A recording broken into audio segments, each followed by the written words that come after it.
and Development Subcommittee of the Planning and Zoning Commission of New Canaan, Connecticut. Today is January 8, 2024. Start by calling the roll. Commissioner Benton. Not here. Sarah, is he supposed to be here? Yeah, he is. Not in the waiting room or anything, though. Maybe late. Okay. I spoke to Tom. I think he has a work conflict. Okay. Commissioner Herring. Yes. Commissioner Nielsen. Here. Commissioner Radman. Here. Commissioner Turner. Here. And Commissioner Kriz is here. Commissioner Radman, you will be seated for Commissioner Benton. Okay. First item is community profile led by SLR. So we'll turn over to SLR, and the floor is yours. Great, thank you very much, and good evening, everyone. Robert Collins with SLR, and it's nice to see everyone again. I hope you had a nice holiday season and a happy new year. I'm joined tonight with on my team with Julia Fiore and also Taylor Daigle.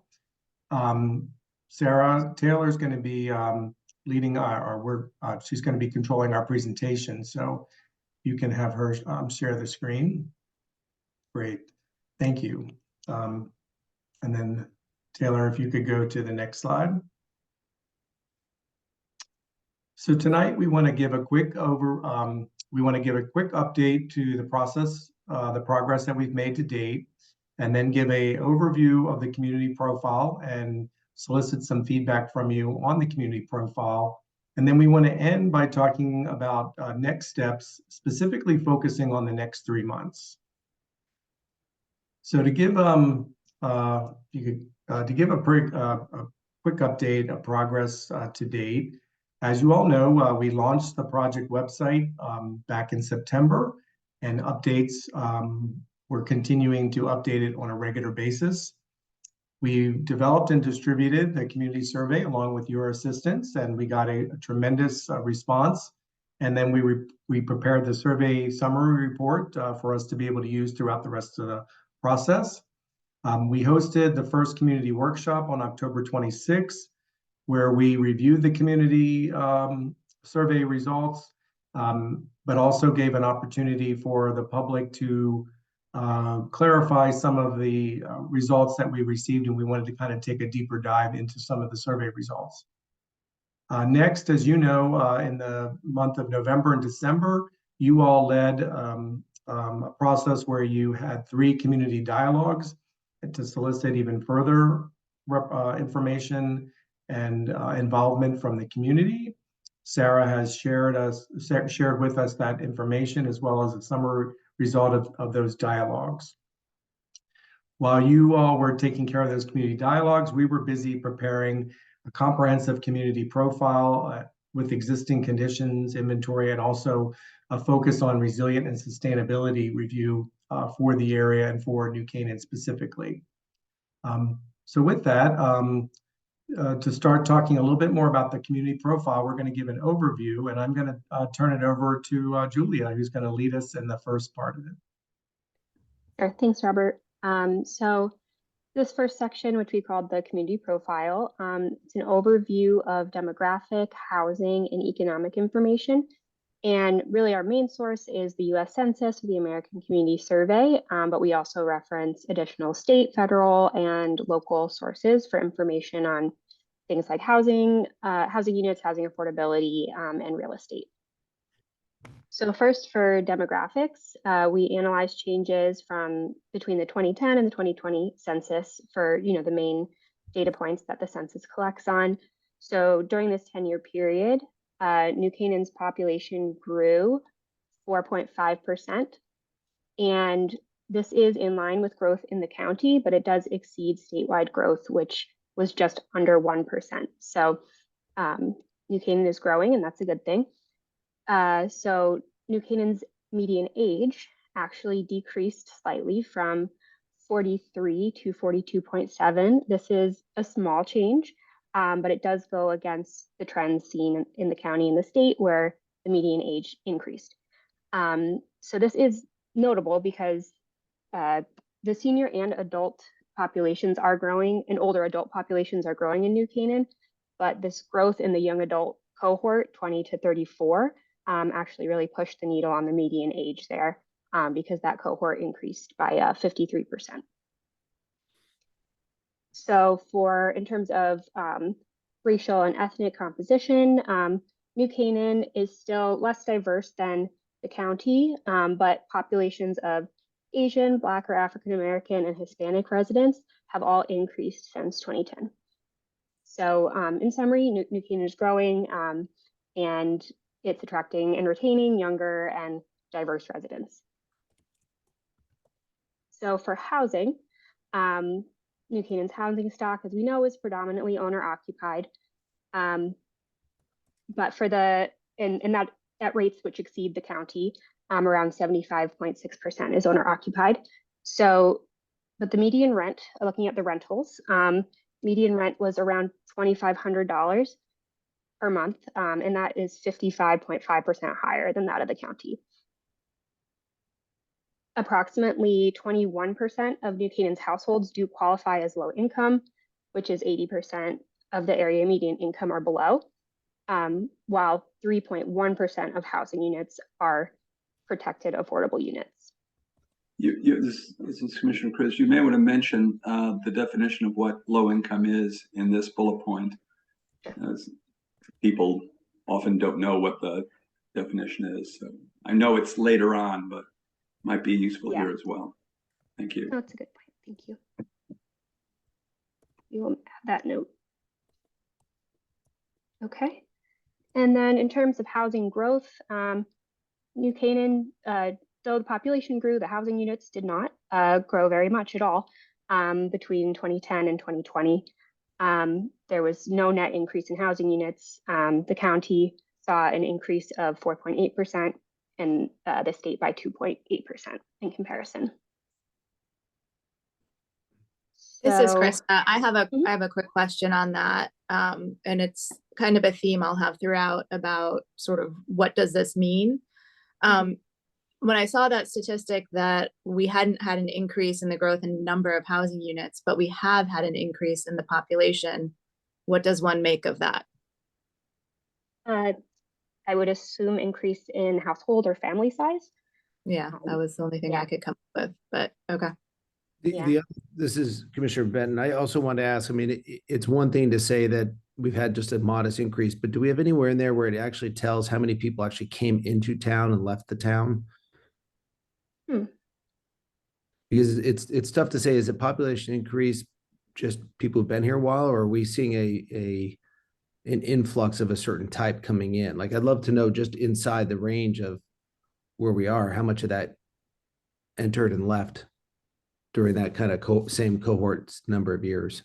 And are we seeing more people coming in with smaller families, or I don't know. I'm just having something on just that data point would give us something to action. Yeah, sure. The demographics or some information about new residents, or if it's perhaps less people moving away, it could be retention, something like that. I don't have that right now, but we can certainly do some research into that. I was also going to just add to that. We might be able to find a data source that kind of shows like movement, like where like moving company data, like who's coming in and who's going out. I've seen that primarily at the state level, but we can find out, we might be able to find it at the county, and if we can even get down to the town level. But one thing we can do is also analyze the 2010 and the 2020 and look at the different cohorts, like whoever was in the like 20 to 34, where does that stand now from 10 years ago? And how much did that increase? And we already have that information, but that would kind of show you like the net changes, between what that group was 10 years ago versus where the group that it's in now, 10 years later. Thank you, Mr. Collins. That's an important point, is that some longitudinal information, this is cross-sectional, some longitudinal information, particularly, let's say, of 10 years ago, would be very useful as a point, to the extent we can have more than just one other data point for the longitudinal, so much the better. But I think more longitudinal, it's what's the direction of travel here, would be useful. A second point is, since much of the data is decennial census and it's really pre-COVID, I'm wondering, given your experience in this business, what are your thoughts on what we have experienced post, the last 3 years, really, in a post-COVID environment, as far as in-migration, out-migration, changes in demographics, household income, household size, and so forth? Any thoughts you could share would be helpful. Okay, so I know in the community profile, we do include some ACS data for years that, for data points that are not captured in the census. So the racial and ethnic diversity, that would be census. So the housing data, we got that from the ACS. So that was 2021 at least. And there was a new ACS release that came out like last week. So that's something we can definitely take a look at. In general, we know areas outside of large urban centers experienced a lot of in-migration. Some of that ended up being long-term additions to the population. Other times it was more temporary. But in terms of the census is still considered sort of the best count of population. And we can compare that against ACS, but there's a margin of error there. One thing that may be useful is to look at the changes in the voter rolls. If you assume that most anyone over 18 is going to register to vote, you can look at who has been dropped from the voter roll for some reason, and again, new registrations, because you do have age issues or age data within that. It might be helpful. So just a thought. I was also just going to add, as a demographer myself in planning over the last 30 years, the 2020 census is a very unique animal, as we all know. The timing of it, and a lot of people, not following it or supporting it as much as they did years ago. It's presented a lot of challenges that we've never really had to deal with before. And what we have tried to caution a lot of communities with is exactly what Julie was mentioning, is that we're looking at the ACS data that's coming out, the year after and the year after that are now available very carefully. And we're also suggesting that communities do something that they haven't really necessarily had to do in the past, and that is kind of monitor this even after we approve the POCD gets adopted, is that you may want to have like a 5-year check-in, once we get to 2026 or so, and just see what's happening, because a lot of people are not really sure if these COVID bumps and things like that are really going to last. Just in another example, we were looking at recently at another project in Middlebury, Connecticut. We were looking at school-aged children, and everybody was saying, oh, the schools have had a bump. There was only 1 year of a bump, and we have 2 years post, and it's going back down again in that particular community. And that's actual data coming directly from the school board. So it's something that we're going to have to monitor more carefully in years, in between, that we haven't had before. And we can actually make that a recommendation or an action step to kind of check in to see if the trends are continuing after we adopt the POCD, or whether, and you might have to make some midterm adjustments if they are in fact going up or going down or something like that. One other component that I'd like a little more clarity on is the last bullet point under housing, where we've experienced slower growth in housing units than the county or state. By what metric? Meaning percentage per capita of occupants in the town, or by actual number of units? How is that defined? Because in the 10 years that this metric's being taken, we had a pretty large development of affordable housing come online. there's been a substantial amount of development and subdivision in town that's led to additional housing units in a town that, 2010, we were probably 17,000. Now we're probably closer to 20,000 or 19,000. So even those smaller numbers would affect how many units, a percentage of growth that we're experiencing. Obviously, the county and the state are going to be significantly bigger because of just because of the way the development has happened in the larger cities and larger unit counts. But it would be good to know what that disparity is. Yeah, so this that is based on percentage increase. And we can add some additional detail to this slide if we want to, that was just a summary point. We have more info in the full community profile. Okay.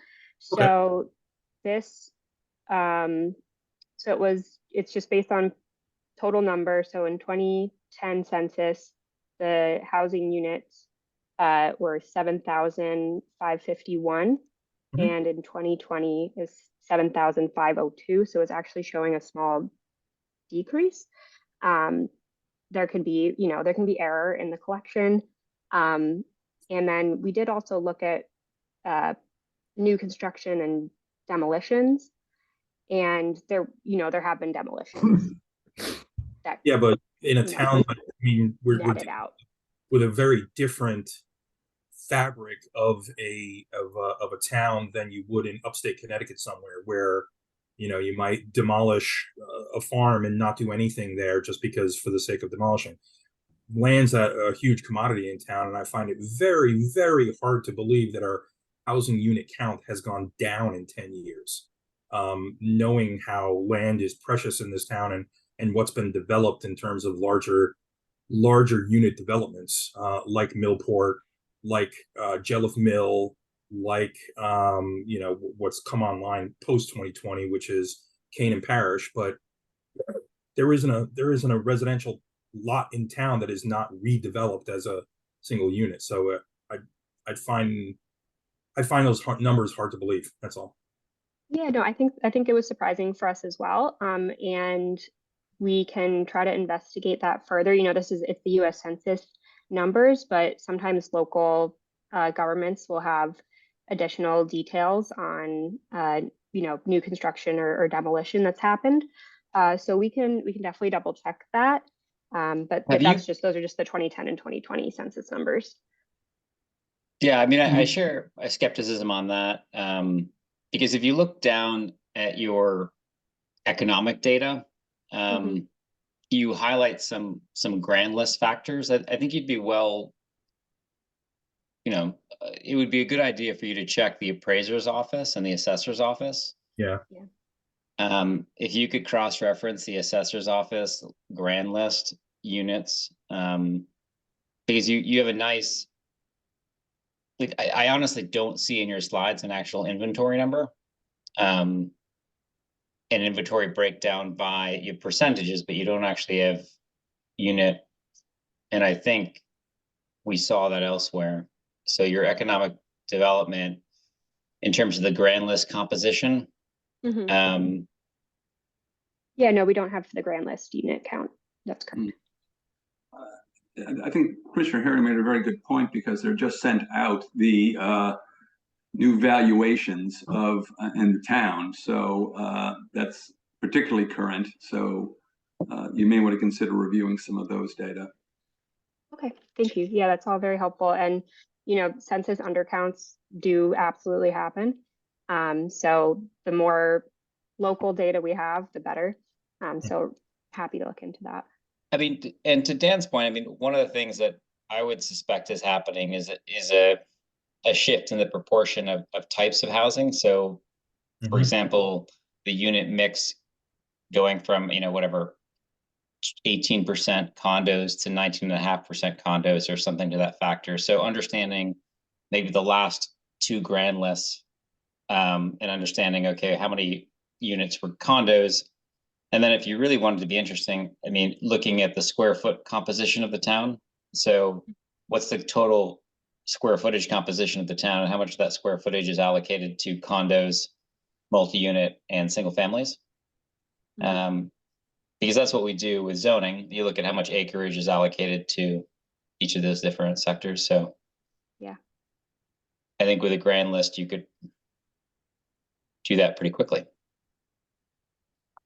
Yeah, I was also going to add, on the slide on this, in the actual full community profile, that slide does include a couple different data points, and we did work with Sarah on taking a look at that information, and we can also work with the building department to kind of verify building permit and demolition permits and things like that.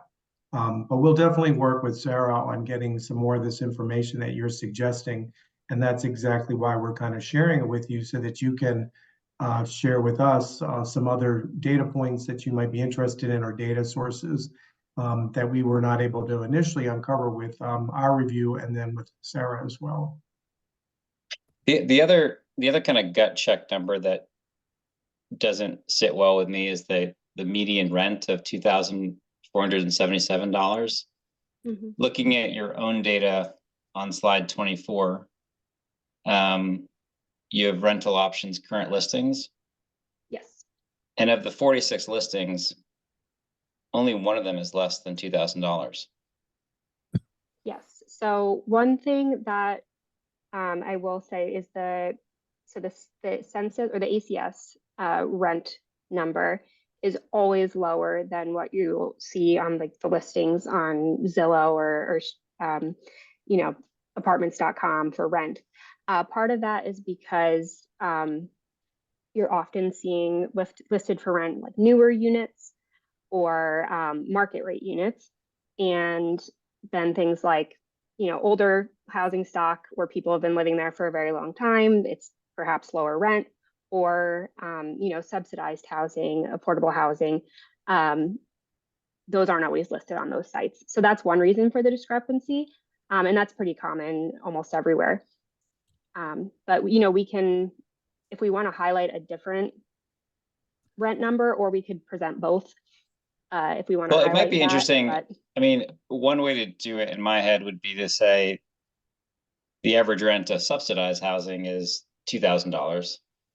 And then the average rent of market rate housing is $5,000 or something like that. Because, I mean, you've already said that it's high owner occupied, but I think it's not helpful, honestly, to say 2,400 is the average when it seems to be heavily weighted towards subsidized, if I'm understanding you correctly. Yeah, I mean, and this is also, it's the sample at the time that was listed online. And I will say a lot of these are rentals for, full homes rather than, apartment complexes. So that's, there's different ways we could break it down, I think. I don't know if we'd be able to definitively say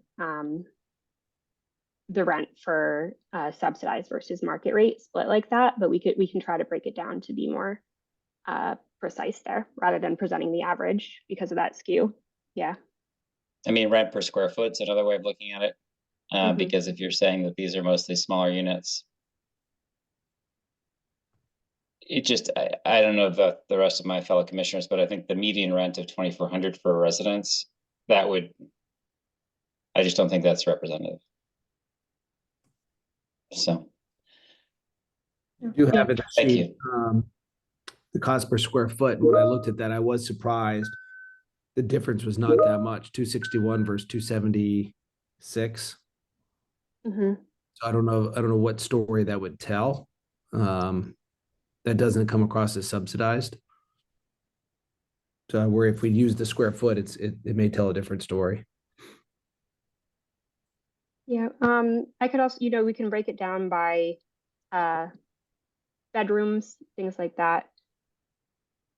But that, that's something we can investigate further. But, I think it's sounding like sometimes the census is maybe not fully capturing on the ground in New Canaan. So we'll be sure to add some additional context, I guess. Thank you. No, thank you. Okay, so any other comments on the housing or demographics? On the demographics, you mentioned the 53% pop in young adult, I guess 20 to 35. Mhm. And that seems massive compared to every other change. Do you feel confident in that number?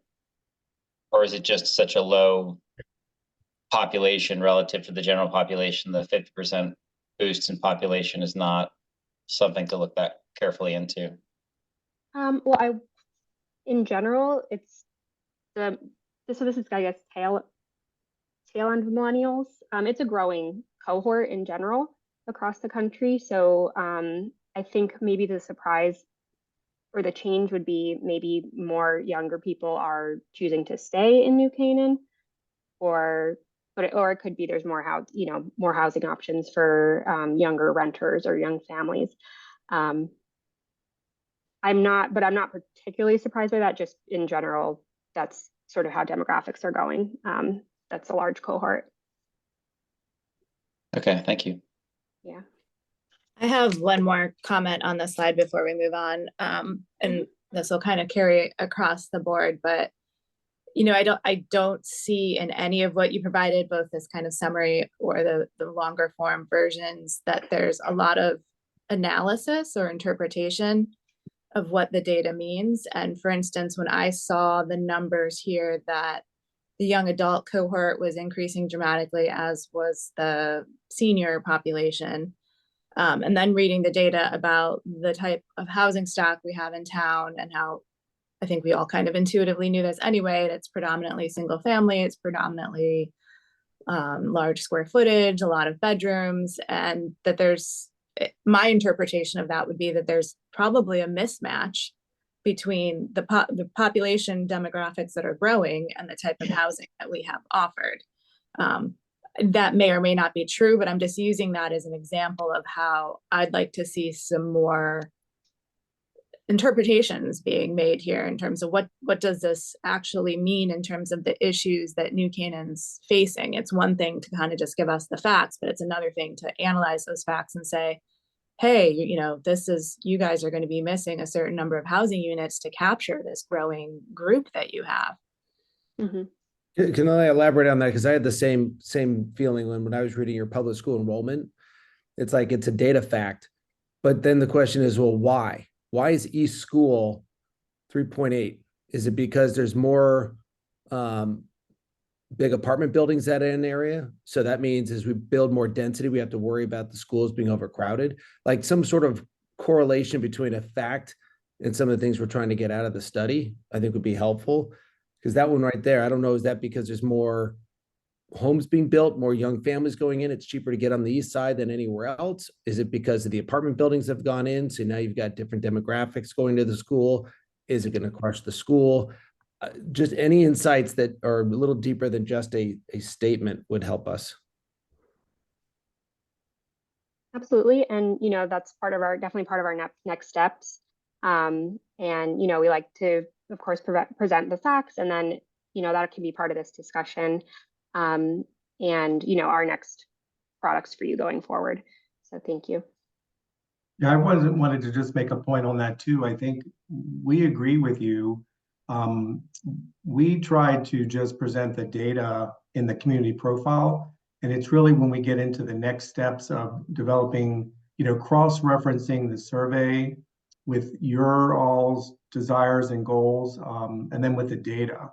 So, we're glad to draw some conclusions once we get into it a little bit further, but at first we didn't want to lead you with too much information. I mean, we wanted to share the information, but we didn't want to lead you with too many conclusions, at least initially. Mm-hmm. Robert, I think that makes a lot of sense. And I was wondering as I read this, just because, like I said, there really was no interpretation of the data, if that was a later step in your process. And I'm happy to hear that it is, and that also you'll be looking at how what we've heard through the community dialogues, through the survey, through the public meeting we had, how those statements by the public, which obviously people feel are true, like how that's supported or not by the data that you've collected in terms of, what are the actual issues.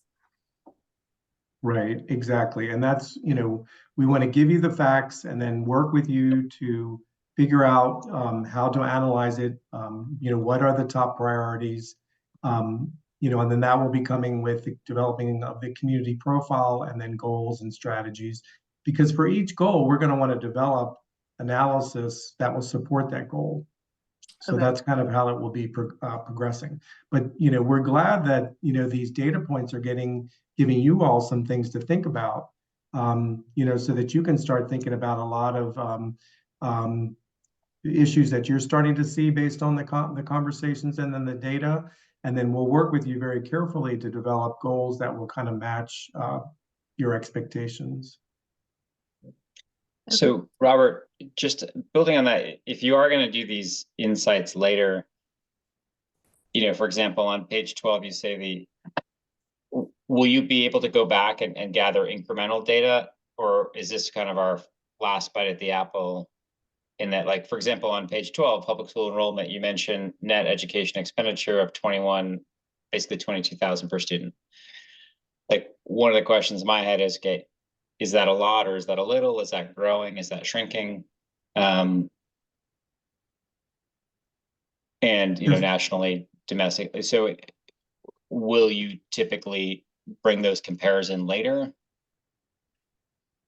No, I mean, I think the comparisons we want to kind of have now. I mean, obviously, if something comes up later, we can certainly bring it to the table. But if you see something like that's a good example, let us know now an additional data point that you want.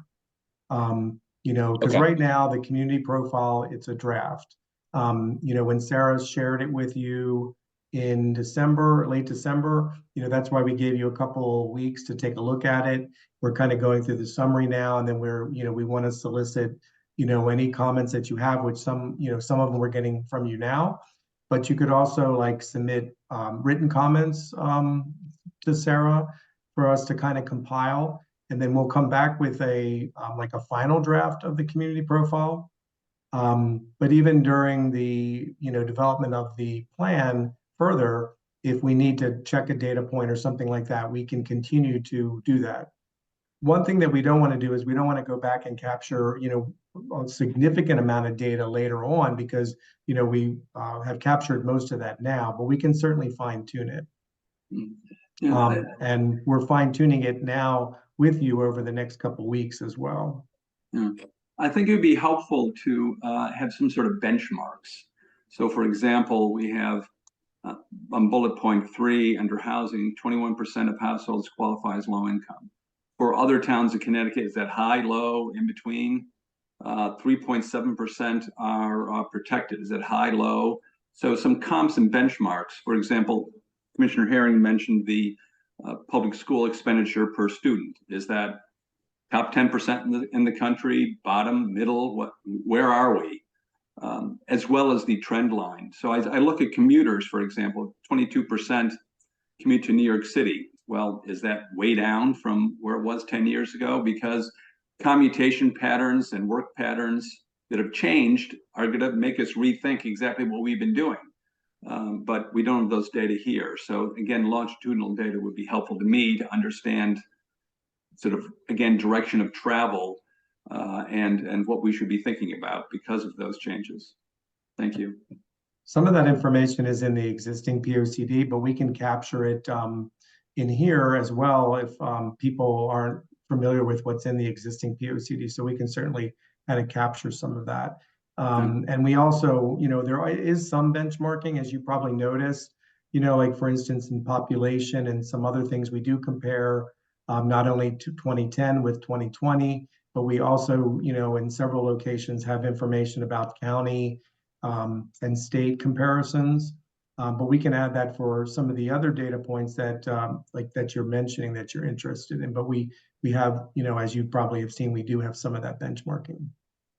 Yeah, and I have a question. If you're interested in, comparison to other communities, are there specific, maybe you should think about this and let us know if there are a few benchmark communities you would like us to specifically look at, or if you'd rather, just the comparison to the county or the state or to averages. John, Well, or there Chris? is, I mean, you may be aware that there's called like a reference town group. Like, for example, having kids in the school district, they generally group certain towns in Fairfield County with others. Mhm. And there's a name for it. I think it's like the reference district grouping or something to that effect. Okay. So I can share that if that's what you're thinking of, that kind of grouping. Yeah, something like that, or just in general, if there's another, a neighboring community that you constantly think, how are we doing in comparison to them, or you think that you're similar or not similar to them in a way that you'd like to, be able to compare. Well, I the think towns as I could think a of would be minimum- Darien, it's sort of a gimme.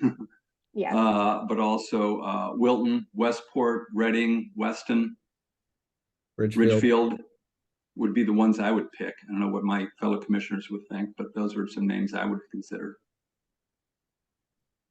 But I also think, John, to your point, having a reference back to PUCD from 10 years ago, what's the trend line say, is important for our own town, because at least that's a apples to apples comparison. Yeah, even though some of this data, as you correctly point out, are in the prior POCD, I would not assume that people would have both of them in front of them and do a compare and contrast. It ain't gonna happen. So picking out some of the key data and including in this one, I think would be a useful exercise. I would just add to that, specifically data that relates to like goals of the past POCD. So if there are things that we wanted to accomplish and we had data points for the starting time in 2014 when we attempted to accomplish that, I'm not saying we need a whole section on like how did we do with the 2014 POCD, but if you find that like, hey, you guys were really looking to grow your elderly population in 2014 and it turns out you did, good job. Like things like that would, I think, be useful to help us kind of see what we said we wanted to achieve and how we worked or didn't towards achieving it. Very good Commissioners, idea. given that we've been going for 37 minutes, we're still on the first slide. I'm wondering if we might want to move on unless there's some other questions on this one. Certainly we can spend more time on this one. I appreciate your thoughts.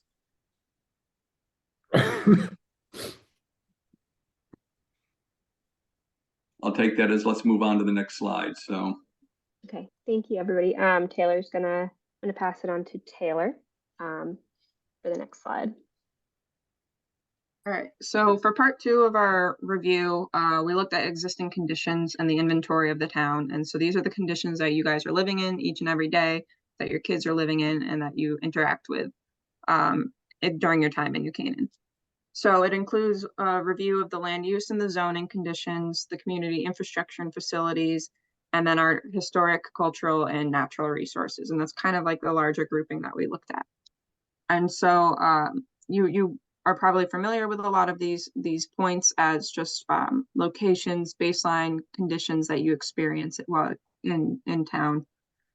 So land use is predominantly residential, just over 75%, followed by open space and right-of-way. And our open space calculations are both private and public open space. It does not necessarily include certain community facilities. So a school would not, for us, in our land use analysis, does not qualify as open space directly. It's more of a community facility land use. So there are some interpretations there. Downtown is the only commercially zoned area in New Canaan, as you all know, with various mix of zoning categories there. Community infrastructure and facilities, sewer and water is concentrated in downtown and the South Avenue corridor. Water infrastructure is a little broader than sewer, which is not uncommon in communities. And the 5-year capital improvement budget right now, as of the most recent, was just under 110 million. And then for reference, this year's capital improvements budget is just over 51 million, and that's largely tied to public works, road improvements, drainage improvements, and the like. No surprise, the largest park facility is Waveney Park. And we've got New Canaan has very rich historical and cultural structures, districts, and amenities within the town.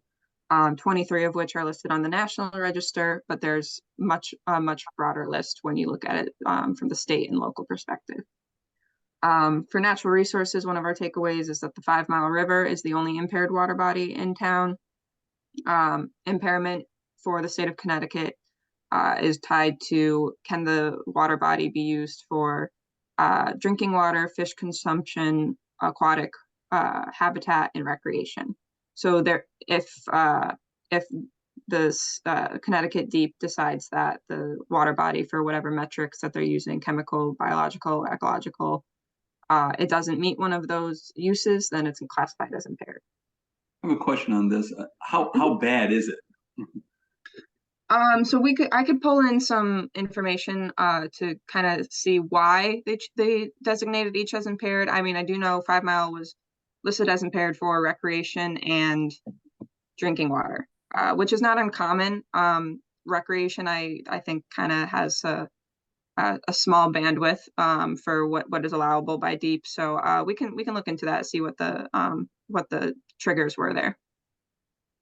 Similarly, I was wondering if this has anything to do with our water or sewer treatment plant being on the 5 Mile River. I know there was some language somewhere else about that being perhaps an area that floods where the sewer treatment plant is. And so I don't know if there's any correlation, but that was another place I was looking for more information as well.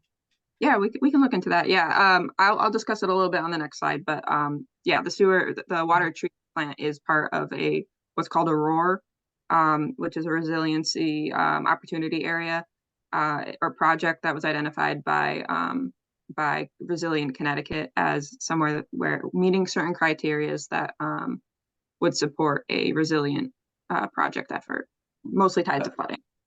I've been involved in some cleanup on the 5 Mile, and I know you pull shopping carts, tires, and other big bad stuff out of it.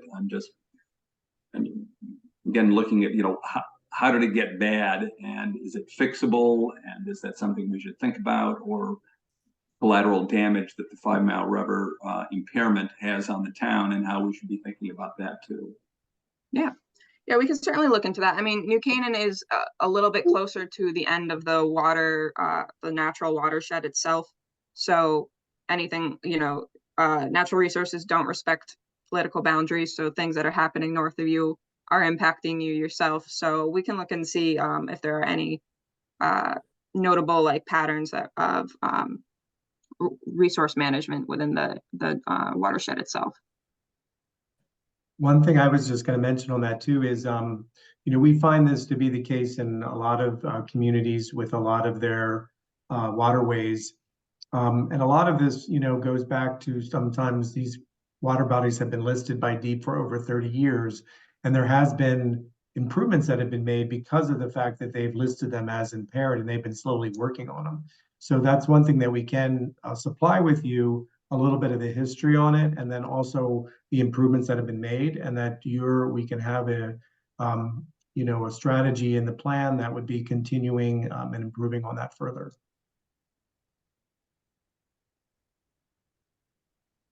Does anyone have any other questions or comments on these larger takeaways? So I have some. Oh, go ahead. I don't know who that was. Chris here. Sorry, Krishna.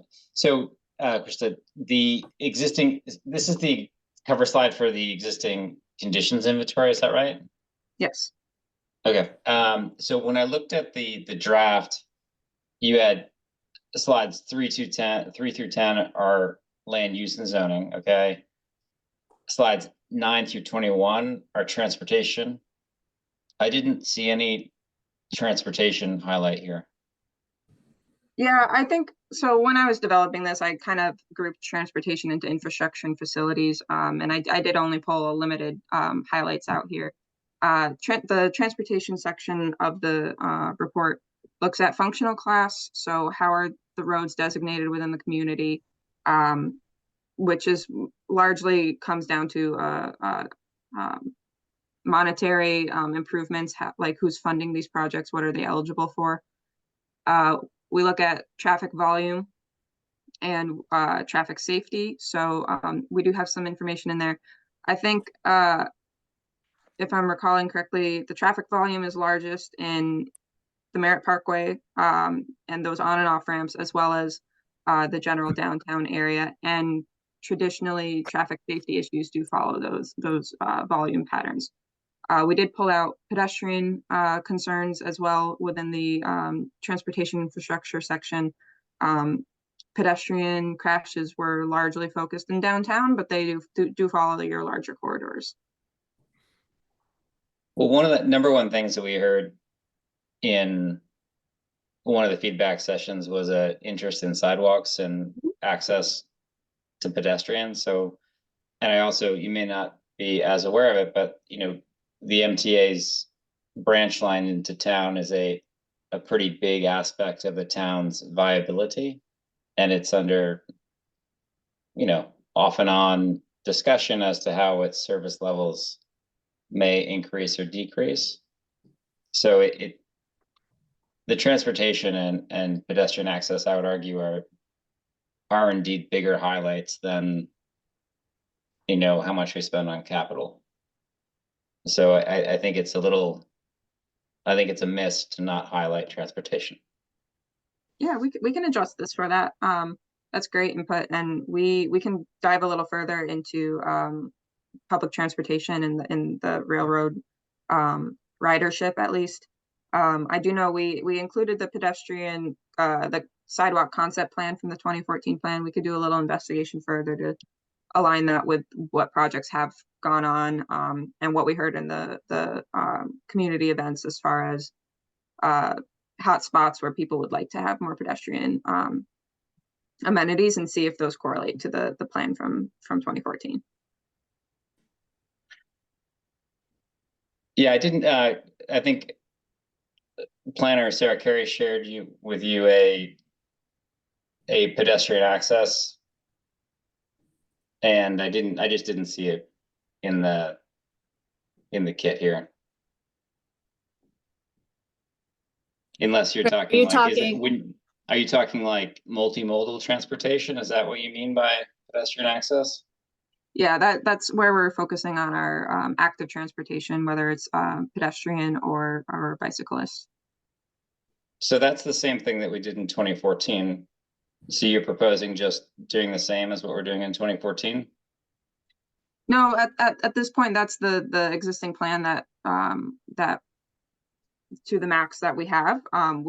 That is not something we've prepared further, so it's something that we will investigate. So you've done making our analysis. Nothing additional? Not additional to that map. That's an existing condition map from the previous POCD. Okay. But I guess what Chris is perhaps saying, which is what I think I'm trying to ask, is do we have data on existing sidewalks in town? Because it's one thing to say this is what was planned in 2014, but it would be nice to know what actually exists in 2024. We asked Sarah for that. And I think we were told that it doesn't exist. Is that correct, Sarah? But that's obviously something that we can put into the plan as an action step as for something to be developed. But I think that doesn't currently exist. So we just have what was created in the 2014 POCD, and then I had reached out to our GIS manager and hadn't gotten a clear answer yet, but I will reach back out to them to find out, but I don't think we have anything more up to date than 2014. A current map, because we have made some significant investments in sidewalks in the town, and I think understanding where the cards have been played as of now would be a very useful starting point. Yeah, I mean, I have a list from Tiger that has the list inventory of what he's knocked out in the last 10 years. So Sarah, I can share that with you. Okay, thank you. But I mean, it's Commissioner Turner. Keith Simpson developed a study about walkways, bike paths. Is that part of the 2014 that you mentioned, Sarah? I'm not sure off the top of my head. I'd have to check again. I recall that's a pretty good document. I think you should retrieve that and give it over to our consultants to study it. Okay, thanks for pointing that out.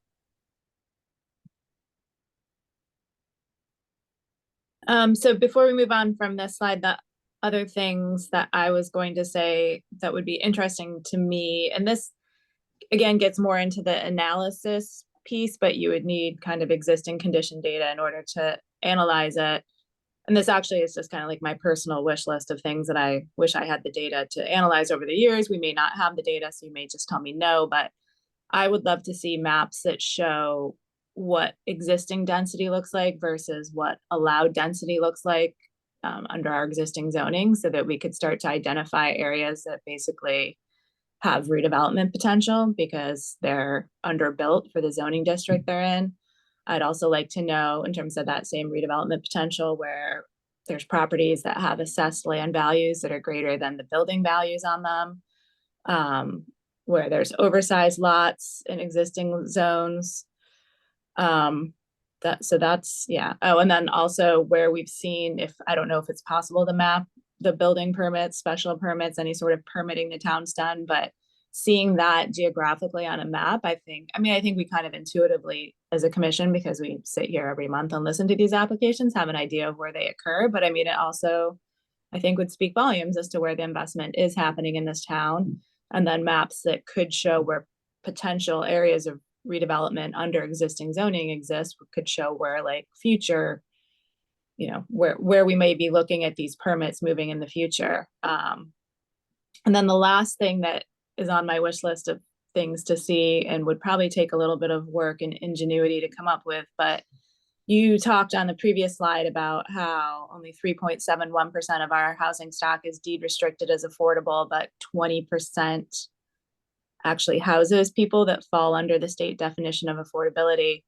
And so I've been talking about something for a while called naturally occurring affordable housing, which in my opinion has got to be the difference between the 20% and 3.71%. I mean, these people aren't living in deed restricted housing, so they're living in housing that would technically qualify because it's housing people below 80% of median income, but it's not deed restricted. And I would love to know where that exists in town, because I think it's something that the town needs to think about going forwards in terms of protecting those areas. But if we don't know where they are, then how could we possibly protect them? And sorry for that long list. And you may, like I said, you don't have to take it all and like do every single one, but that's just the overview of what I would love to see. Thank you. One thing just to add on that last point. So some of that discrepancy between the 20% and the 3% could be the naturally occurring affordable housing, but there are also households that are cost burdened. So they're currently paying more than they can afford, more than 30% of their household income toward rent. So we can highlight that too, to see if there's a gap of between cost burden and low income. So that also assumes that the person is living in rental accommodation as opposed to an owner occupier. And there are people who are, let's call them house poor, where their income may not be particularly high, but they own a dwelling and they may own it outright, but that's their major asset. And the issue becomes one of paying for repairs, keeping the place painted, utilities, and other needs are an issue. But they have a place to live that's probably pretty nice, but you have those pressures. I know I'm a member of a charity in town, the Exchange Club, and once a year we have one of our charitable efforts is going to essentially an owner-occupied house, and often it's an elderly person or a disabled veteran and so forth who just needs some help fixing the house up. And I think there's probably more of that in town than we like to think, and more detail on that will be of help to me. Because it's important to know, is the person renting, is the person an owner? Because the needs of those people will be much different, and how to address those needs will be different. So. Yeah, thank you. I think we do have some cost burden, some age and affordability calculations, but we can dive further into that, see what else we can dissect from it. So if that's all the questions on this slide, I'll move on to the third part, or anyone else? So does this also include all your utilities summary? Or Yes, is that in the that's, next that one? is part of our infrastructure. So that is our sewer and water. I will admit, I did not highlight the cell service issue in this slide because I think that's been something we've discussed so frequently. I think we're aware that that one is a community issue, and we do discuss it in the data deck, but I did not include it in here for right now. So, okay, so if we are on, so just utilities, one thing that I don't see here is any sort of electrical utility perspective. You have telecommunications, you have water, you have sewer. But one townsperson came to us and highlighted just how vulnerable the town is to power outages. And with the town going more and more towards, well, it's just a lot of people relying on, you know, working from home or what have you, or elderly folks relying on generators. I think it'd be interesting to understand what the electrical infrastructure looks like and what are their vulnerabilities in that. Same thing with sewer. I don't know, Sarah, if you've introduced the team to Marie and Coplet, but one of the things that came up quite a bit during our affordable housing was, you know, is our sewer infrastructure taxed? Is it at 80% capacity? Is it 90% capacity? You highlight some facts here, like it treats 1.2 millions per day, but it doesn't necessarily say what the capacity is. So I think understanding sewer breakpoints and then electrical breakpoints, and maybe even use of oil and gas in the town.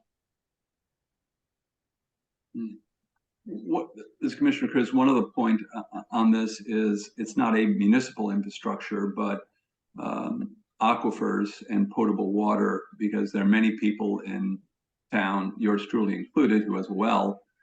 And one of the things we're required to look at per state mandate is potable water.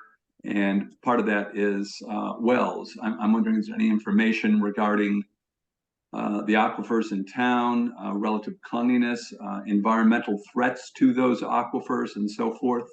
And how, if at all, should we be thinking about this in our POCD? Yeah, we do have aquifer area data, like geographical data. We can try and see if we can find some private well inventory data and see if we can analyze that a little bit further in relation to that.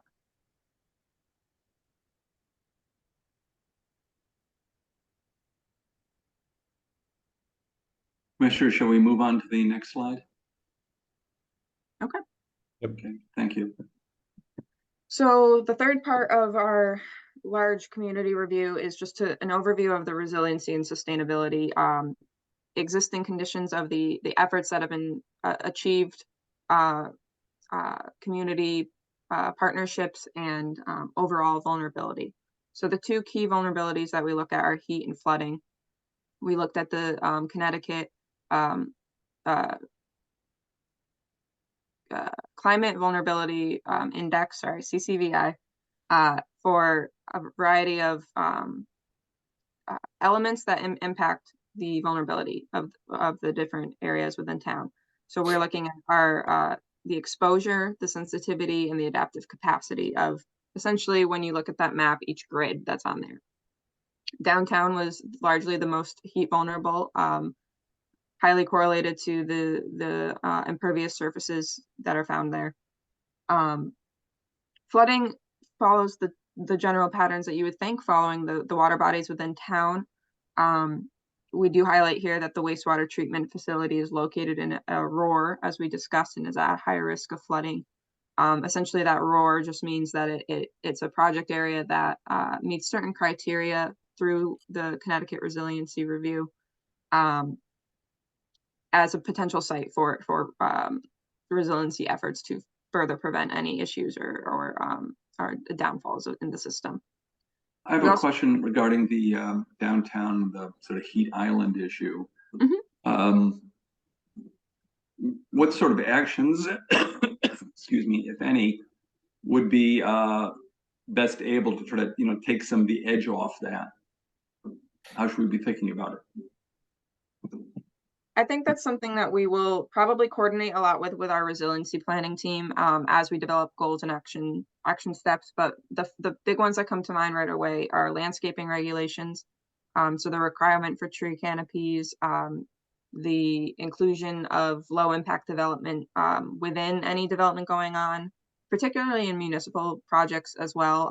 You know, the town is maintaining a lot of these roads and parking areas and stuff, and you know, we can start implementing small projects there as well. Heat overlay zones is another concept that's been used as somewhere that we're incentivizing these LID practices that can help reduce the impacts of heat.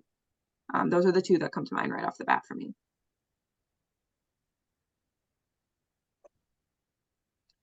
So in addition to the vulnerabilities, we also just look at the overall climate change impact on the county. It doesn't necessarily drastically change town to town, so we're looking at Fairfield County as a whole here. But we know the trends. We're going to see more precipitation. We're going to see higher temperatures, and they're going to change our seasons. So we need to start planning for how those impacts are going to largely impact our infrastructure, the safety of our people and our properties.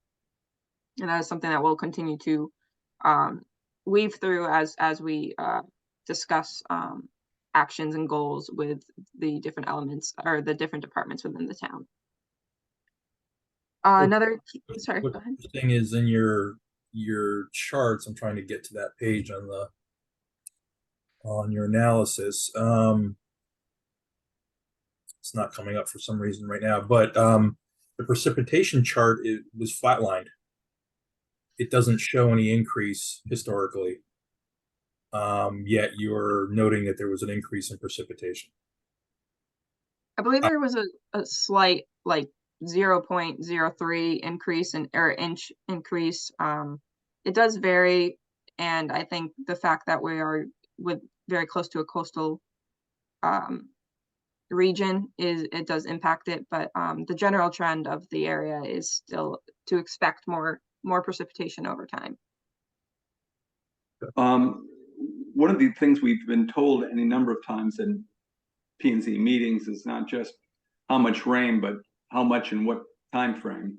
And so if there's any information regarding intensity of storms, for example, it's not 3 days of drizzle, but it's 10 minutes of an absolute, buckets downpour is a difference, not a distinction. And any data you can provide on that would be helpful.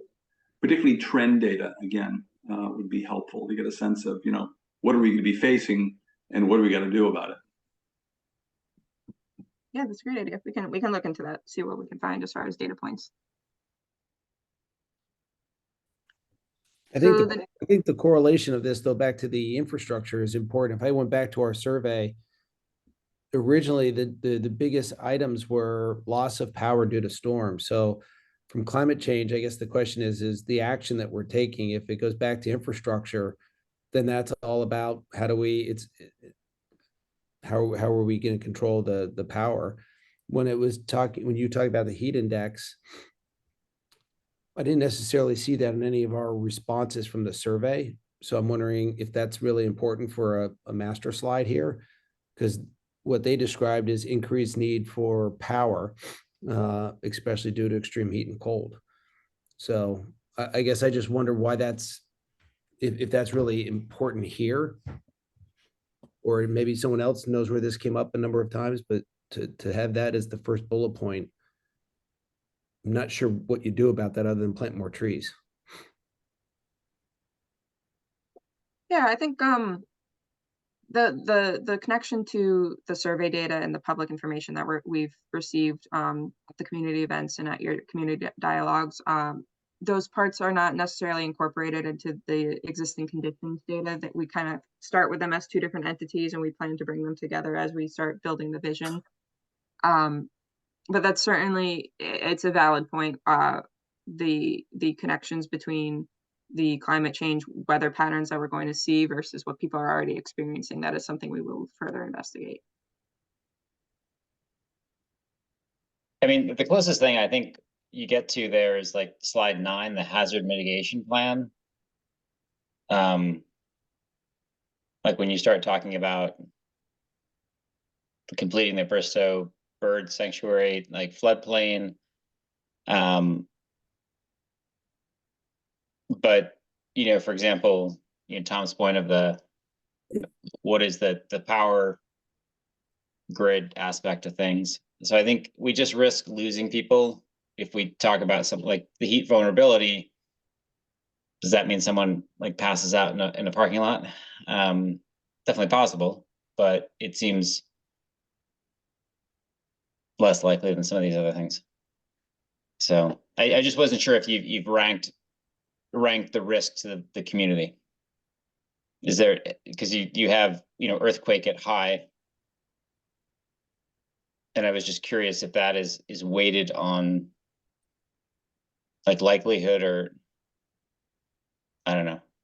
I think I'd need to do a little bit more digging into the hazard mitigation plan as far as their methodology went for the COGS development of that. But my general interpretation is that it's not about frequency for the overall risk. It's really looking at if it happened, what is the impact? So in that event, an earthquake is incredibly unlikely up in Connecticut here.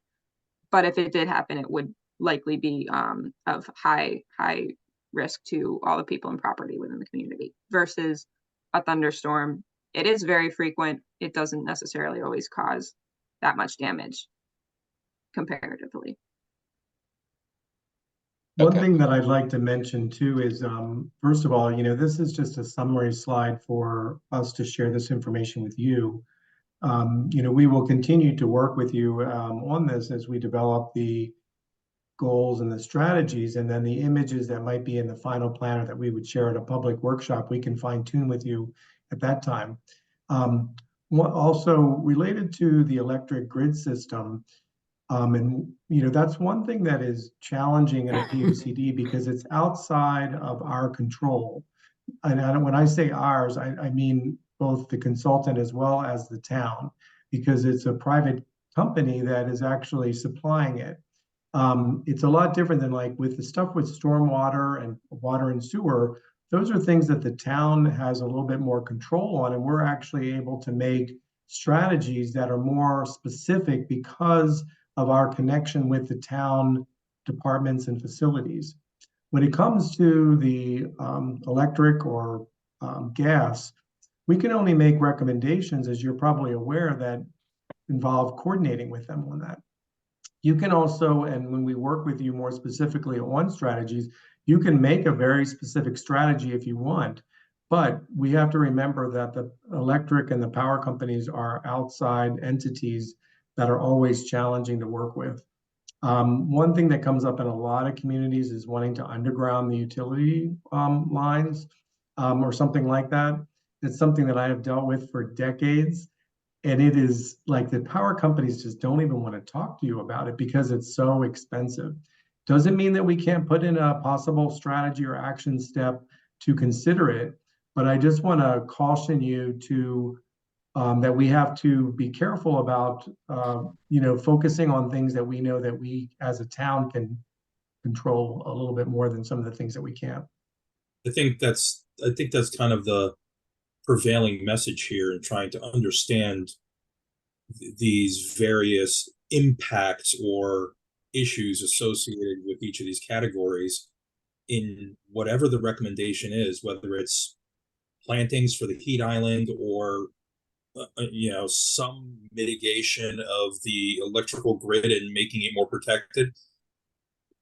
We just have to make reasonable recommendations. I don't think these can be sort of ethereal wish list items that everyone in reality knows will never happen, because people Right. will look at the POCD and go, wow, what a waste of time.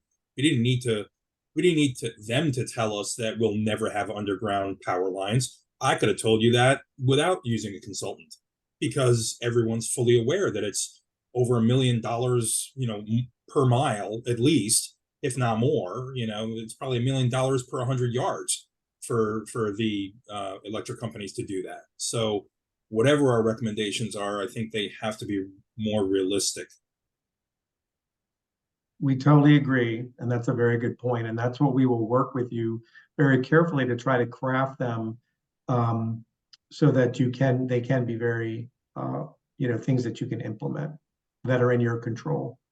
And things that aren't in your control, you can have things, like I said, trying to coordinate them, set up a committee, or, research it or, I know that sometimes falls on deaf ears with some of the community members, but, we have to try to be realistic, like you said. Yep. So just to tie up this slide here, the last two elements that we reviewed are the town's current standing with Sustainable CT.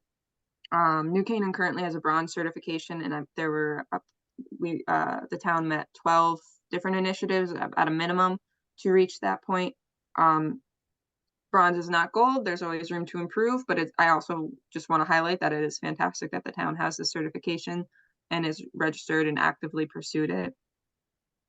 Is a great starting point and a standing point for our benchmark for moving forward. The last element here that we wanted to highlight, which we list a few different partners in the complete slides, but there are a lot of opportunities for the town to be partnering with these local groups, local, regional, maybe they're already municipally tied or run, but a lot of different programs and groups that can be joined with to further these efforts in town. And those are groups that we will investigate for aligning different goals and actions with. I'm sorry, it's Commissioner Turner. With that part of the implementation phase, would we identify who these partners might be, and what are your thoughts about the outreach and how we would maybe get them interested and create that kind of partnership?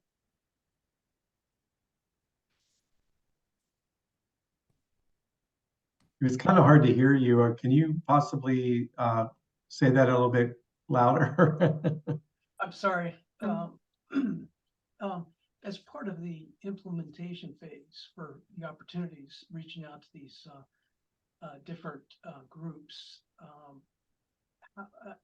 are you going to identify a process, recommendation? What's kind of the next steps to not only identify who these partners might be, but how we engage with them? Yeah, definitely. I mean, I think that's exactly what we've done in other communities.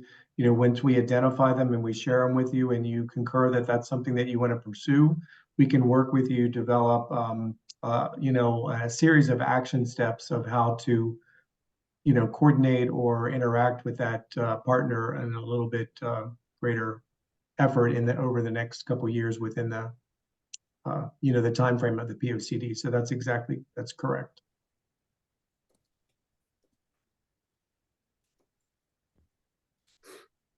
Going back to natural resources, you mentioned you have land cover and wildlife here, and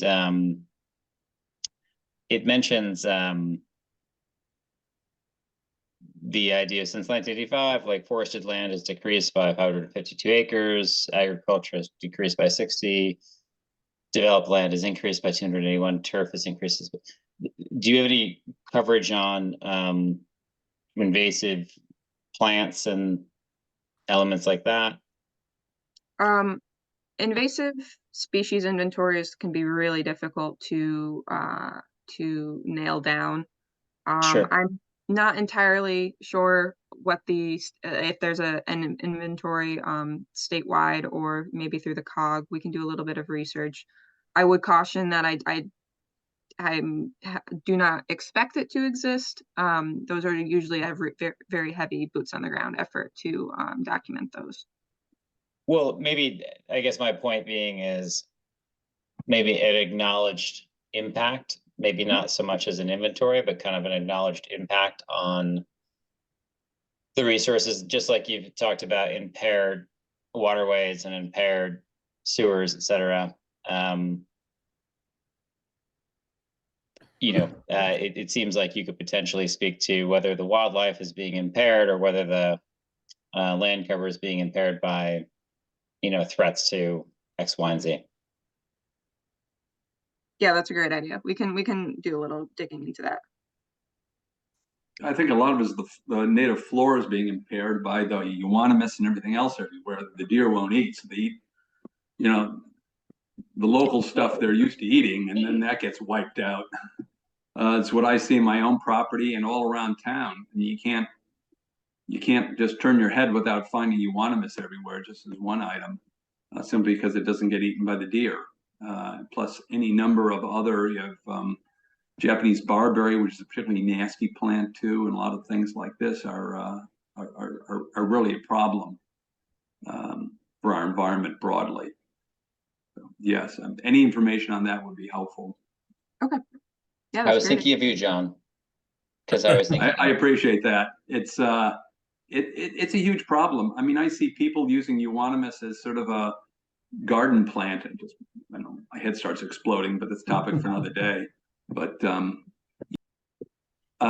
because related to the issue of partnering with local groups, I mean, we have any number of charities and civic groups, everything from the Community Foundation to the Historical Society, the Exchange Club, Planet New Canaan, the Waveney Park Conservancy, and so on. I mean, I think all of these groups can be important partners, not only idea generation, which they have been, but also in implementation. You know, we can't just wave a government wand. I think we need to get our friends together. Definitely. Absolutely. And I know that with the invasive species discussion, I know at a minimum, there's definitely invasive species listings that DEEP has. And they probably have them by regions, and at a minimum, we can supply those to you. And then we can, in the plan, we can have a goal or strategy that actually focuses on that, or maybe identifying them, including that listing within the plan.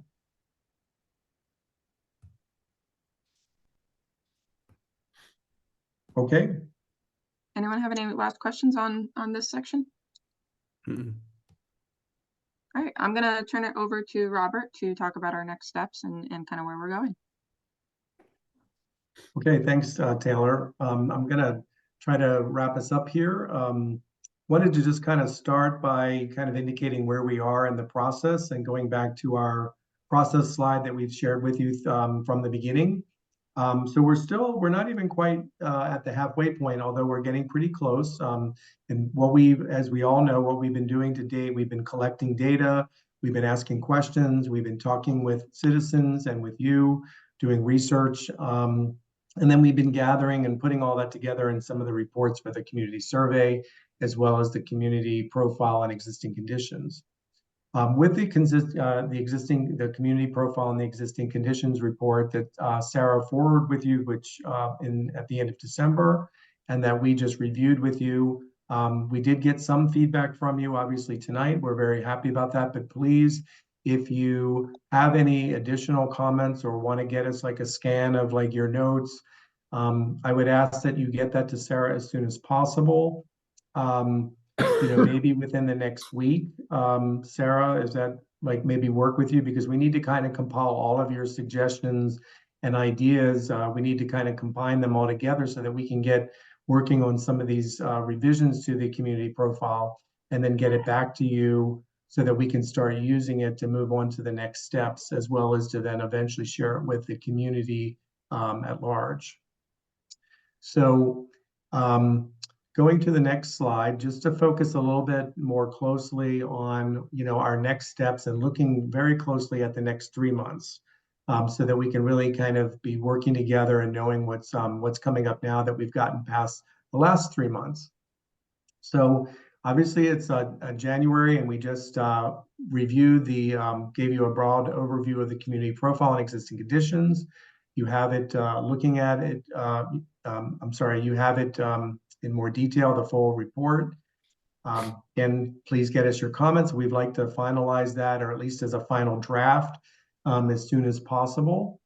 And then that will lead to us to start to develop community vision statement for the plan, which is kind of starting to weave all of what we've heard, as well as what we're seeing in the data, and then starting to identify some of the potential theme areas for the plan. When we get to February, what we would like to what we want to plan on and what's in the schedule is the second community workshop, where we would share with the community the draft community vision statement and theme areas that we will have worked with you on, and then put it out there to the community to get some of their suggestions, fine tuning of the community vision statement, as well as themes, as well as maybe to start to solicit some of their additional ideas that could align up under some of the various theme areas. That would lead to us working with you carefully on finalizing the community vision statement and the planned theme areas. Once we have that vision statement and theme areas kind of finalized, we would then start to work on developing goals and strategies that align with the different theme areas. The first thing that we would do on that is to kind of pull some of the existing goals and strategies from the existing plan forward and align them under the theme areas, and then start to connect the dots with some new strategies and goals based on everything that we just talked about, from the community dialogues, the survey, and then the data, and start to put that together. And that's kind of like where some of that analysis kind of starts to come together. After we have a draft goals and strategies and that we've kind of shared with you, the next thing that we would want to do is host what I call roundtable meetings. And this would be with town staff as well as other stakeholders that you would help Sarah and us to determine. And we would share with them obviously the community vision statement, but also the goals and strategies that we've developed, and to try to start to identify very specific action steps from their point of view. So in other words, one person that we might meet with would be the Park and Recreation director, and we would actually show them the community vision statement. We would share that with them in advance, and kind of make sure that anything that they're planning or their needs are aligning with strategies or action steps. And then we would obviously at the same time we would be starting to develop some of the plan framework outline, and that we would also be sharing that with you, and start to develop some of the initial chapters as far as like analyzing the community data and survey results and things like that. And then in the March timeframe, it's possible that the roundtable meetings, depending on how they get scheduled, that also might slide into early March, since February is a short month. But we obviously would be working with you to refine the goals and strategies and actions based on the community dialogues as well as the roundtable meetings, and then further plan development. And then what would be looming just beyond March and April, we would be wanting to take these goals and strategies and action steps back out to the community for the third community workshop to start sharing those specifics with them. So, Mr. Collins, if I understand you correctly, that there would be a meeting involving you and the subcommittee in February on the topics you list here. There would be another meeting, correct, sir? Yes, I would say that we would probably start to meet pretty regularly, at a minimum, probably once a month. I think we probably, when we'll coordinate this with Sarah, and Sarah can communicate that back with you. But I think, we're going to want to come together after we get your comments, and plus the ones that we received from you tonight.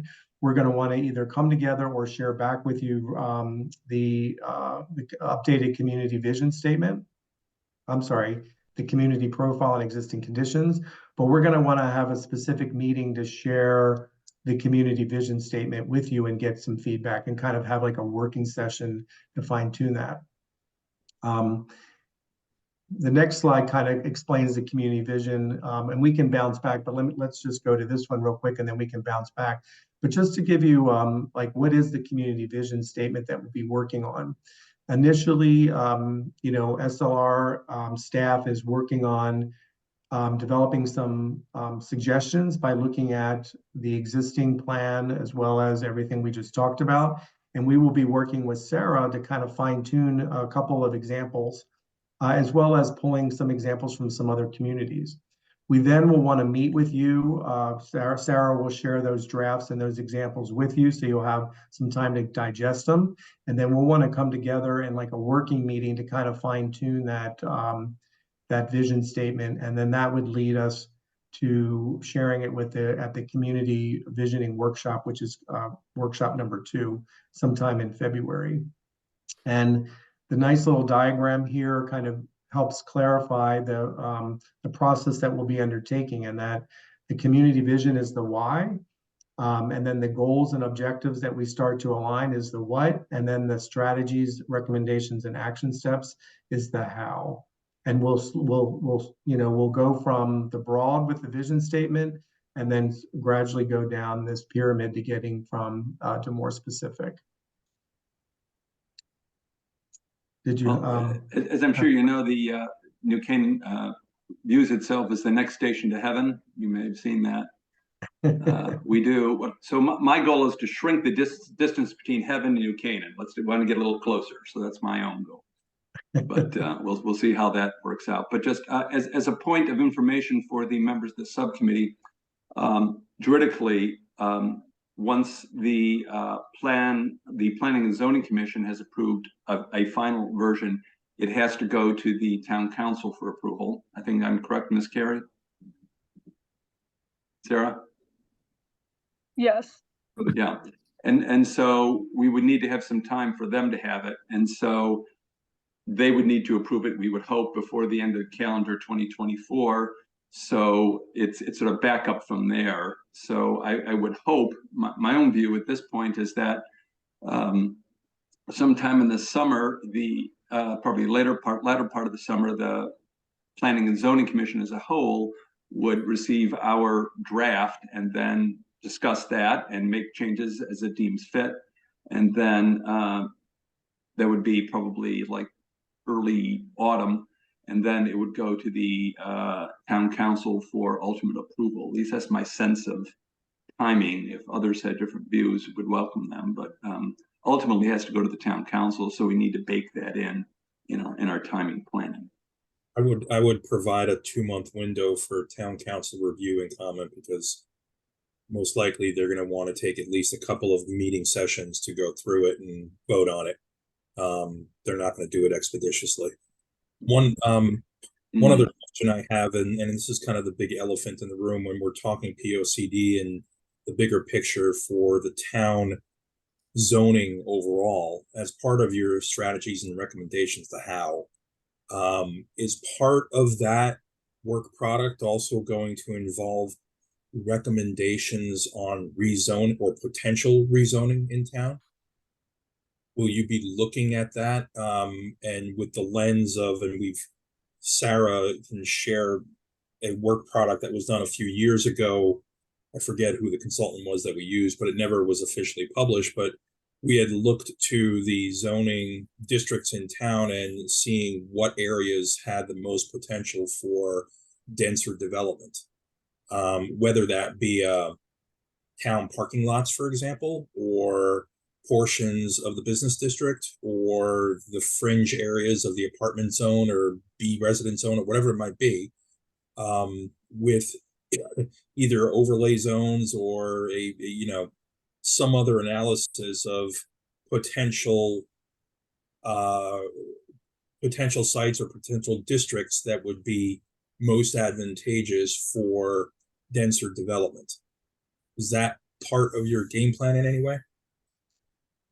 Well, the best thing for me to say is that our game plan is that, we're going to be working with you very closely to develop the action steps as well as our conversations with the community. So that can be a game plan if that's something that we all agree on and that you want us to add as an action step. Zoning recommendations are very common and should be part of the POCD update, knowing that, it's for the next 10 years and that what your priorities might be wrapped into everything from a substantial zoning code update to fine tuning or specific districts or overlays that you may want. The POCD is the guiding document, the 2 growth management documents that the state requires you to have is the POCD, which is the guiding principles, and then the zoning regulations, which is obviously the regulating part. And the 2 should be in alignment with each other. And most communities, after they do a POCD update, usually follow through with doing a zoning code update because they have their new marching orders, so to speak, in the POCD recommendations. That So- is our plan as well, so. Yeah, Hmm. so we're going to be working with you to find out exactly what your recommendations are, and then we'll make sure that we craft them appropriately and give you guidance, and then we can include them as you feel comfortable. I also wanted to just talk about the end process that you were just talking about. The state actually has in their regulations or statutes, there is a very specific process that we have to follow for the adoption of the POCD. And of course, you can amend that for some, town nuances that you may have, but at a minimum, they set up a 65-day review period, that I will lead, or our team will lead you through. And then when we get closer to that, we can plot that out as, which would really be the next phase after we have the plan developed. But at a minimum, you have to have a 65-day review period. And that usually commences with planning and is your plan, you were saying that the town council has to adopt it, but does the Planning and Zoning Commission actually have the authority for the POCD? Because most towns, the power is vested with the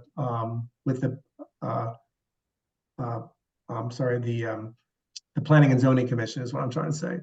And that during that 65-day process, you're required to transmit it to the town council, but they're not required to take action unless they want to, and their process has to happen within that 65-day window.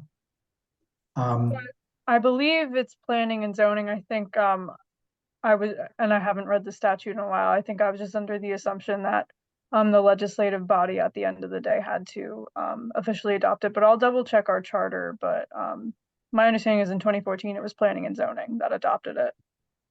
Right, and that's pretty typical of other communities, but we can definitely fine tune that. And again, we can amend that to something that you all are comfortable with, but I can let you know what other communities do. And like I said, it's usually within that 65-day window. Once you feel, as the Planning and Zoning Commission, that the plan is substantially complete as a draft and it's ready for that review period to begin. And the 65-day, again, is a minimum. But there's specific days of when you have to submit it to the town council as well as to the regional planning council. That really starts the 65 days. And then you have to post it 35 days on the town's website at a minimum prior to the public hearing that would happen after their 65-day window has ended. So I don't think we can answer the exact milestone and steps right now, but I would charge Sarah and yourself, Robert, and your team to go back and establish a schedule of milestone dates that we need to meet for these deliverables, working backwards from, let's conservatively say, December 1st is the final date of when we need to submit to the state. And I'm just making this up, but before the end of the year, working back from that date, when do we have to have certain things completed by, whether it be a P&Z review, overall review and approval during one of our hearings, and voting on to the town council approval if there is one required, first selectman approval. I don't know what other steps are involved, but I would ask, you guys to go back and establish that milestone schedule so we can make sure we're hitting the deliverable dates. Yeah, we need a Gantt chart. Yeah, we actually kind of have that, but it can be we shared the schedule with you at the very beginning, and we do have it's the very last slide that we have. Sarah, Taylor, if you could advance to that. This is the schedule that we had shared with you at the beginning, and but we can, again, we have worked backwards, and we can continue to fine tune this. At the very bottom where you see in June, where we have those 3 months that are highlighted, that would be the 65-day review period. But that could slide further into the summer, as you all were just talking about. But right now, that is what we've been working with. And so that's why we were talking about the steps that we need to take in January, February, and March to keep us on this schedule, But we can work as we go through this. If we need more time or something doesn't fit into our schedule, we can stretch this out a little bit. But we have, we have targeted having the final public hearing in August based on this particular schedule, but we can continue to fine tune that with you. I would caution against having a final public hearing during the summer months in July or August. Pushing it in September is wiser. It doesn't mean we can't start the conversation in June, which is fine. Right. But historically, people disappear for July and August, and you'll get we'll have commission members available and will be there. But in terms of public input or final review or attendance at a final public hearing to hear the discussion and deliberation, you're going to find much less involvement in the town during those 2 months. And the optics of that would be bad for the P&Z Commission and the POCD Commission as a subcommittee. We need to make sure that we do it in such a way where everyone in town feels like they've had enough input and involvement, even in the final steps of the process. Definitely. Yep. And this is just a minimum. This was the schedule that we put out there just to try to stay into a tight time frame, but we can certainly work with you to extend it out and to pick those meeting dates when they're most appropriate. So I totally agree with you. My goal, as stated at the beginning, is that I want to make sure we meet all our deadlines, and that every box that needs to be checked per state law is taken care of in the POCD.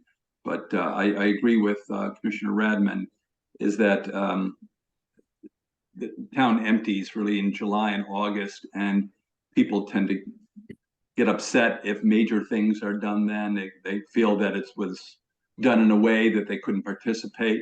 So even if you're doing it, 2 days after Labor Day, it's still, within the back to work zone, Right. And that's a lot easier. But that Gantt chart in particular, issues of review and time frame and all that, I think we need to stick a pin in some precise dates so that we know exactly what we need to do and when we need to do it and how we need to do it, because we want to make our deadlines.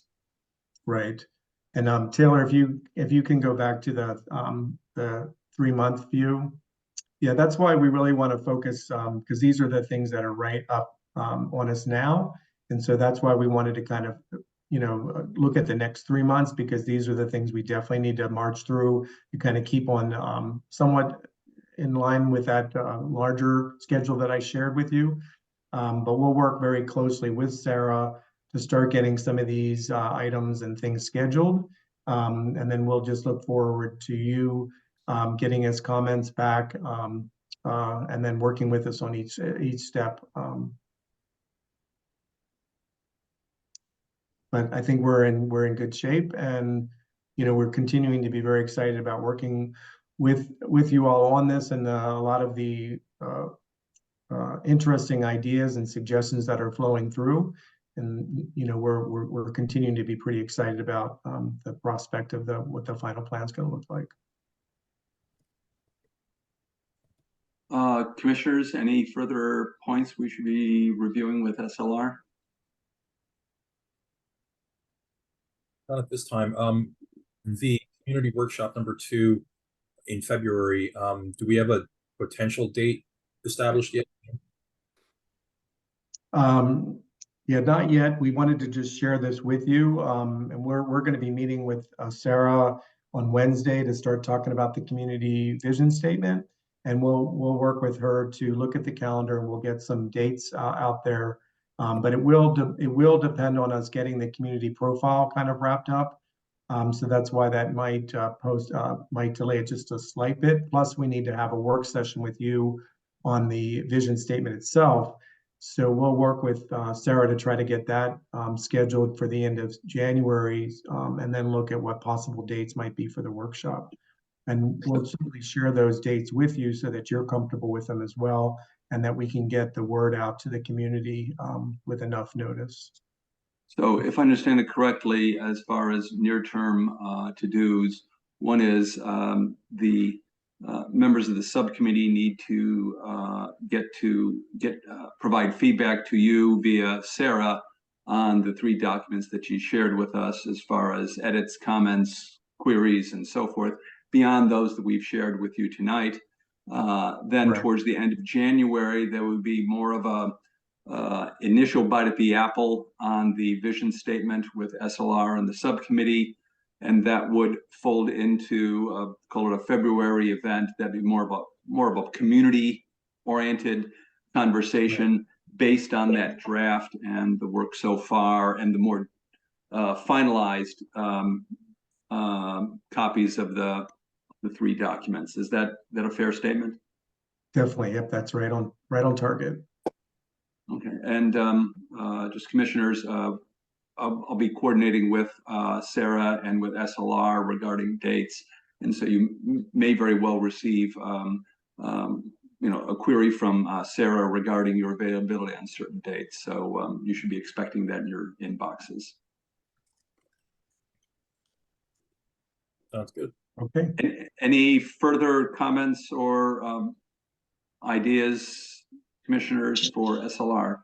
John, I just had one question for SLR on the implementation strategy.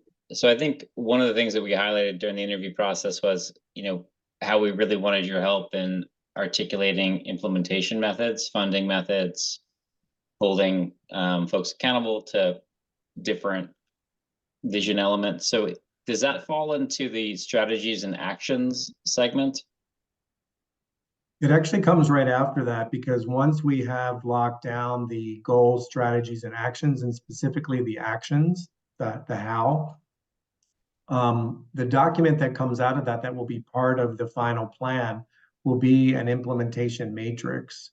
And in that implementation matrix, we take each one of the goals and then show the strategies and then the specific actions. And then the actions we'll work with you very carefully, as well as with Sarah and staff, to identify the lead entity, the supporting entities, and then the time frame.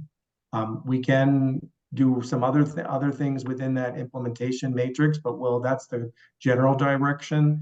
And that will be like a standalone document that's like either in the last chapter or as an appendix that you can actually pull out and utilize as the Planning and Zoning Commission or the subcommittee to kind of do like yearly updates to see where you're going with the short-term, medium, and ongoing items, short-term and long-term items. A report card of sorts. Right, but we'll work with you once we have those action steps and the actual, we'll share with you some examples, for you to take a look at it and see if that meets, your expectations, and we can fine tune it or modify it to make it unique for your needs. But that's the general direction that we go with the implementation piece. Okay, because I could see that being like debating. So for example, say we have a statement that, we're going to paint all our buildings blue, and that falls to the Department of Public Works, and that has to happen by next year. I could imagine that being like a point of contention in terms of deciding, how far and who is responsible for such things. So that'll be an interesting process. So right. that's why we also will try to lead you to make sure that they're, things that can be actually implemented, so that we won't be recommending that all the buildings be painted blue. But we'll feel pretty comfortable, because I think the roundtable meetings too, when we start to integrate the other town departments into the process and what they can do or what they're already maybe having planned to do that is lining up with your recommendations, that will start to be more clear, I think, at that point, once we start to identify the entities. Because this is the Planning and Zoning Commission's plan. It is your guiding policies, but we want to make sure that they're linking with reality. So hopefully that will be helpful. Yeah. okay.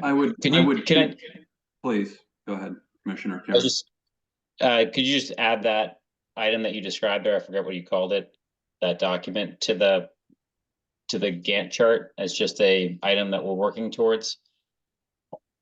I forget what Yeah, you the called it, but implementation strategy. Yeah, we'll make sure there's time in the schedule because it sounds like you might be anticipating some discussion around that. So Yeah. we'll make sure there's adequate time in there for that.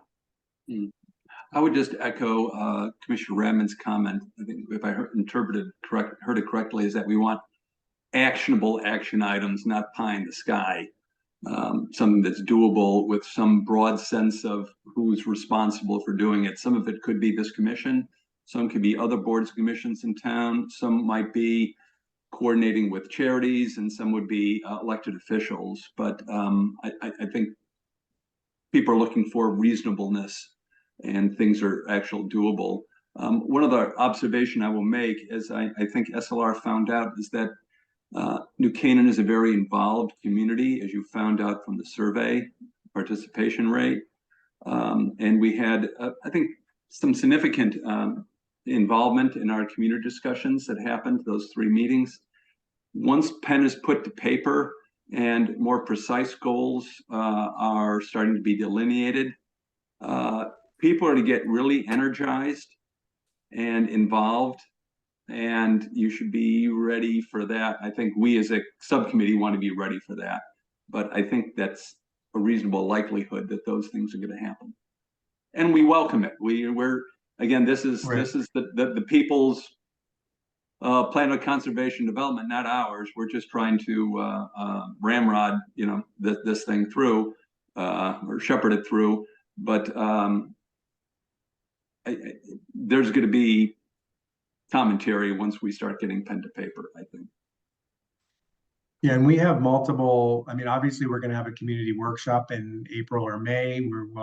In addition to the one in, February that we talked about, but that one will be to really start to share some of the more specifics and see if the action items that we've heard are aligning, and we'll allow people to have write additional items down for us to consider.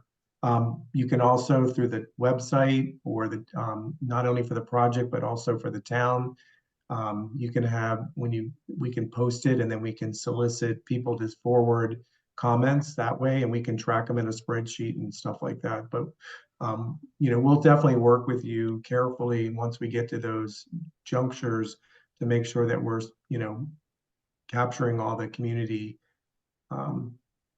responses as best we can. Right.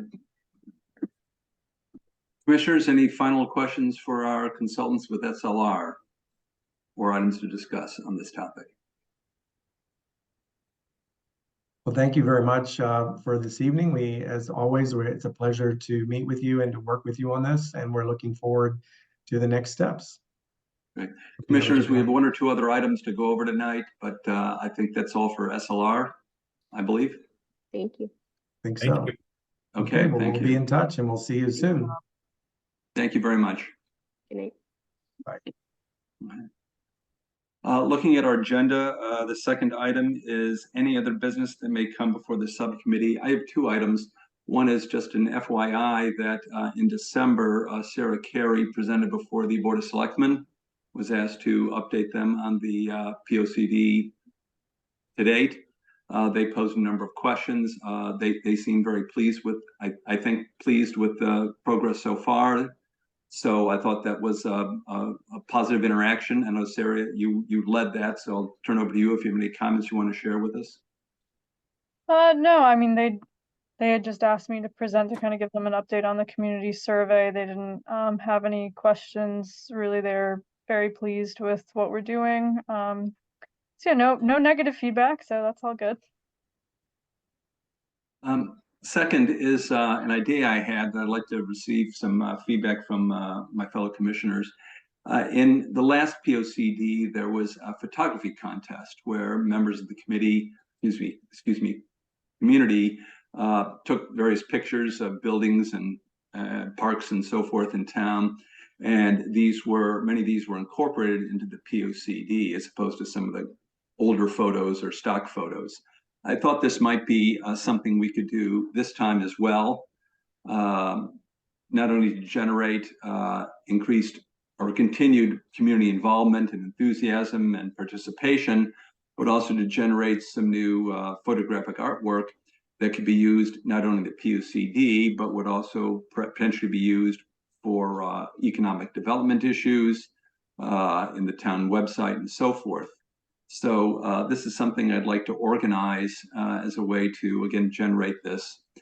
Perhaps also with this subcommittee, picking some of the more prominent photographs, such as a cover photo on the cover of the PUCD and maybe some of the title pages for some of the chapters that we could choose, with some of the other pictures being chosen by Zoning Officer Carey and also SLR. But I know, thoughts on photo contest again this time?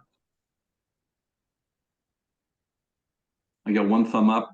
Yeah, I think that's fine. I think that's fine. We also have to guide in one of the documents, the SLR had noted the Maples Inn as an example on one of their pages, but they put a picture of the Roger Sherman Inn in there. So minor corrections like that we have to pick up on before these documents go public. Just, you know, I agree, Commissioner Redmond. I noticed on the map they listed vacant land where it's really a forest that's owned by Aquarian, and that's a very special type of property.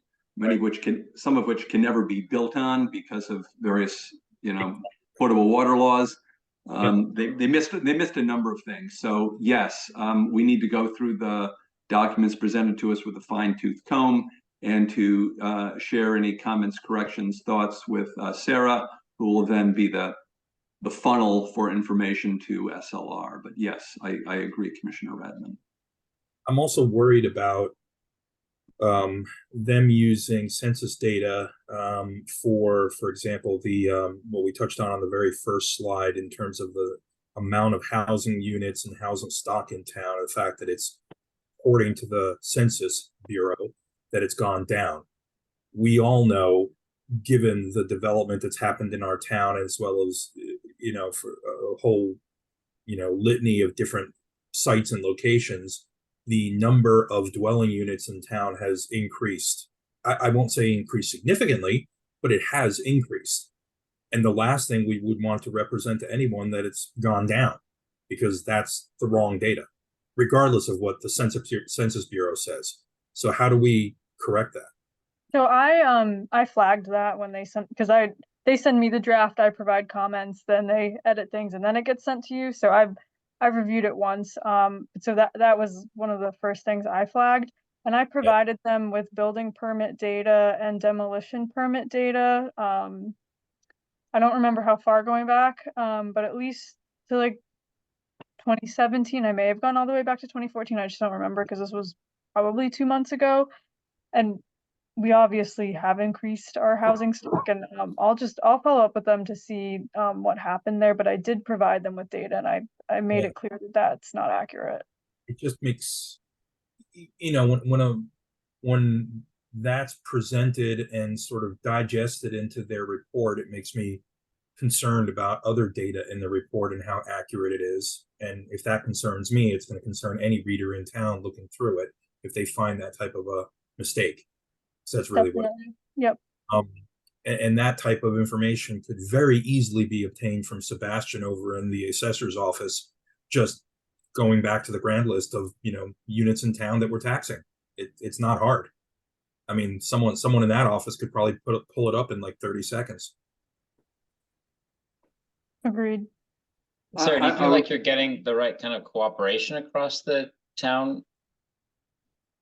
Like, you mentioned that you'd asked for like a sidewalk inventory, but hadn't heard back. Like, does that need to be escalated?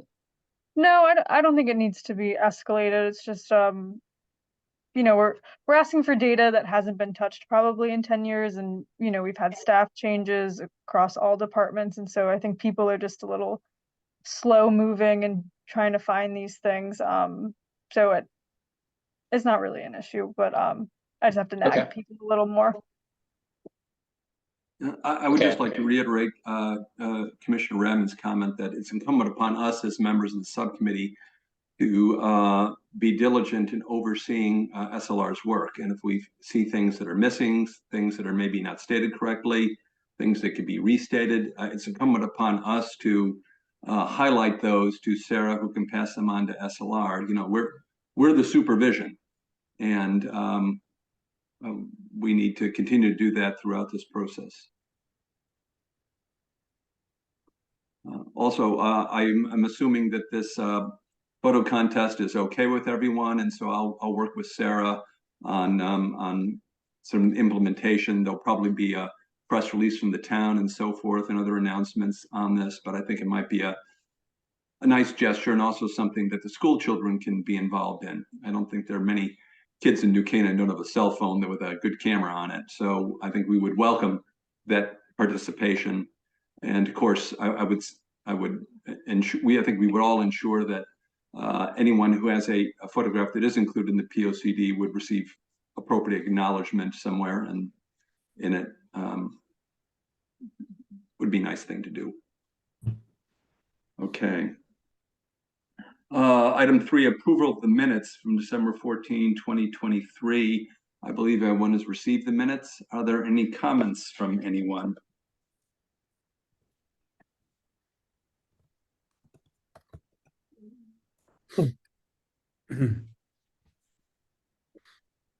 Hearing no comments, do I hear a motion? I'll move to approve the minutes. I'll Thank you, second. Commissioner. Commissioner Benton is seconded. Any further discussion? All in favor, maybe raise your hand and say aye. Aye. Aye. Okay, it's unanimous. Thank you. That is it. So we will adjourn, and it's 8:56. Thank you.